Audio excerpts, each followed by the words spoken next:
Luces y Sombras con el periodista Juan Francisco Rodríguez. Los comentarios expresados en el siguiente programa son ajenos al noticiero El Vigilante. Estamos de vuelta en Luces y Sombras con el licenciado Edgar Guerra. Él es el defensor de los usuarios del transporte público y algo que me llama mucho la atención es el caso del Transurbano, el financiamiento, esa opaca, esa oscura negociación en la época de la Unidad Nacional de la Esperanza, la UNE, el paso por allí de Sandra Torres. Y la pregunta del licenciado Guerra es, en la actualidad, ¿está brindando un buen servicio después de todas esas oscuras negociaciones? ¿Valió la pena para el usuario guatemalteco? Pues creo que aquí hay que dividir en dos momentos, ¿verdad? Uno, en el periodo que estaba Luis Gómez, obviamente en el tema de la gerencia de esta empresa, Transurbano, y después de Luis Gómez. Yo creo que producto de esas negociaciones que en donde ojalá que sí,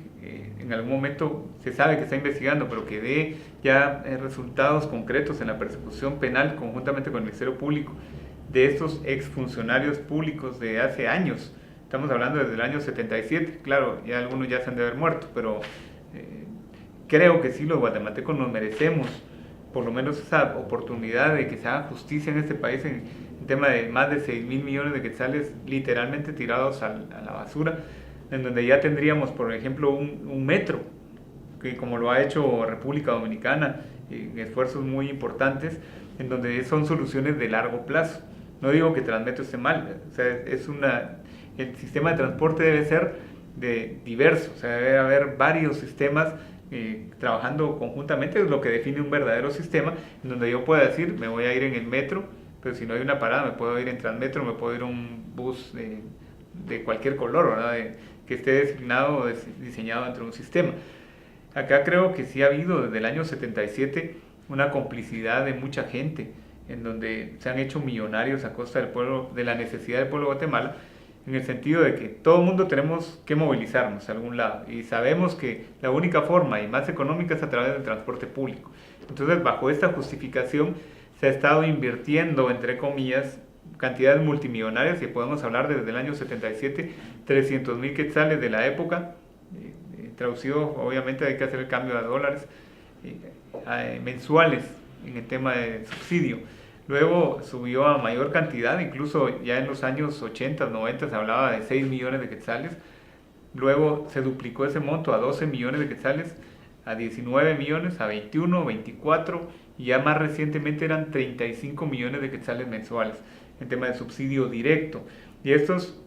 eran subdivididos incluso para el tema de seguridad, para el tema es decir, las cámaras, el tema de las paradas, para la operación directamente de Transurbano, que es donde ellos tienen el problema mayúsculo, en donde habían 6 millones de quetzales mensuales que iban dirigidos a la operación de Transurbano, y en algún momento ahora ya no lo reciben. Ahora el presupuesto de ingresos y egresos de la nación autorizados están solo 5 millones para todo el año, que obviamente es una cantidad ínfima que no va a resolver ningún problema para Transurbano ni para nadie.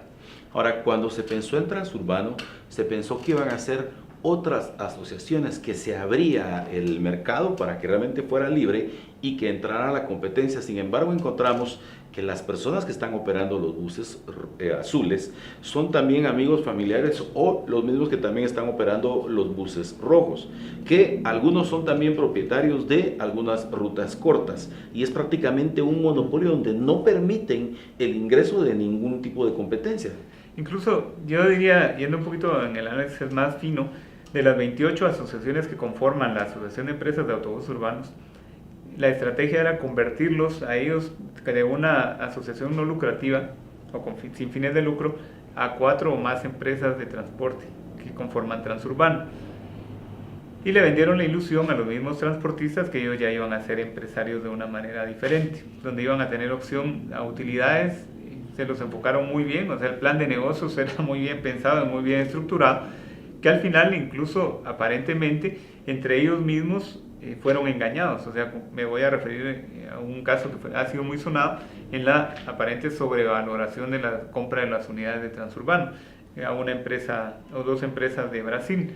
que al final le iba a costar mucho más caro este parque vehicular que si ellos lo hubieran negociado individualmente, casi supuestamente al doble del precio, que estaban estafando aparentemente a los mismos de agremiados, mientras que solamente un pequeño grupo de esta gente se estaba convirtiendo en multimillonaria. La otra situación, el otro escenario era que aparentemente iban a convertir en una empresa lucrativa, pero que al final iba a tener problemas financieros y que iban a obligar a vender las acciones, o sea, iban a comprar mucho más barato ciertos grupitos de esta gente que guiaba o lideraba la Transurbano para poder comprar barato y después ibas a acumular más acciones y tener más poder dentro de una empresa que después iba a ser fortalecida. Eso era lo que se vislumbraba que iba a pasar con Transurbano en algún momento. Pero en la realidad Transurbano no es un servicio óptimo de transporte de personas. Entiendo que al final no todos tienen cámaras instaladas, no todos llevan a una persona física de seguridad, y también creo que no ha existido el total respeto hacia las paradas, que dicho sea de paso, están en una ruina. Correcto, yo creo que ha habido un retroceso en el tema de Transurbano y la calidad del servicio, en donde incluso ha habido denuncias, y lo hemos verificado, del retiro de asientos de los autobuses, donde la gente ahora viaja en hacinamiento. Incluso se han reportado muchos más casos de acoso sexual dentro de esos autobuses, porque obviamente ya no hay espacio que respetar dentro de las unidades, y eso ha generado otro tipo de problema social. Yo creo que lejos de haber resuelto el problema, se ha empeorado. Incluso a ellos, y me refiero a Transurbano, con la falta de inyección de esos millones que tenían ellos planificados, proyectados, ahora tienen una calidad mucho menor, que han hecho algunos esfuerzos, eso es indudable, han hecho compras incluso de autobuses, tal vez no nuevos, pero sí tratando de mejorar la calidad, haciendo esfuerzos tal vez en alguna medida inhumanos, pero que no han resultado tan positivos. Digamos, uno de los casos es Express Roosevelt, en donde hay una también serie de violaciones a los derechos de los guatemaltecos en el sentido de las personas de la tercera edad o personas mayores, en donde incluso el mismo alcalde Brand, en su página en internet, en Facebook, publicó que los guatemaltecos mayores de 60 años, las personas mayores tendrían derecho al transporte sin costo, o al menos a 4 viajes, en contraposición a lo que dice la ley. Y él, siendo político, debería tener mucho cuidado en lo que dice, porque la ley dice que a partir de los 60 años de edad, y él está publicando en su página como alcalde, pues a partir de los 65 años de edad. Entonces él está contribuyendo a violar leyes, en este caso el decreto 80-96, que los televidentes que tengan la posibilidad de consultar en Google o en cualquier otro, o en la ley, pues podrán ver en el artículo 3 y 30, primero la edad que dice de 60 años, a partir de los 60 años, y luego habla de transporte municipal, pero sin ningún costo. Y aquí se está limitando el derecho a las personas, porque le están limitando a 4 viajes o a 2 viajes últimamente, en donde la intervención de la institución de Procurador de los Derechos Humanos ha sido muy contundente, y hay una resolución. Lamentablemente esta la tendrá que darle seguimiento el Ministerio Público, y esperamos resultados en el corto plazo. Muchísimas gracias. Seguimos en Luces y Sombras. Yo soy Juan Francisco Rodríguez, Juanfra GT en las redes. Luces y Sombras con el periodista Juan Francisco Rodríguez.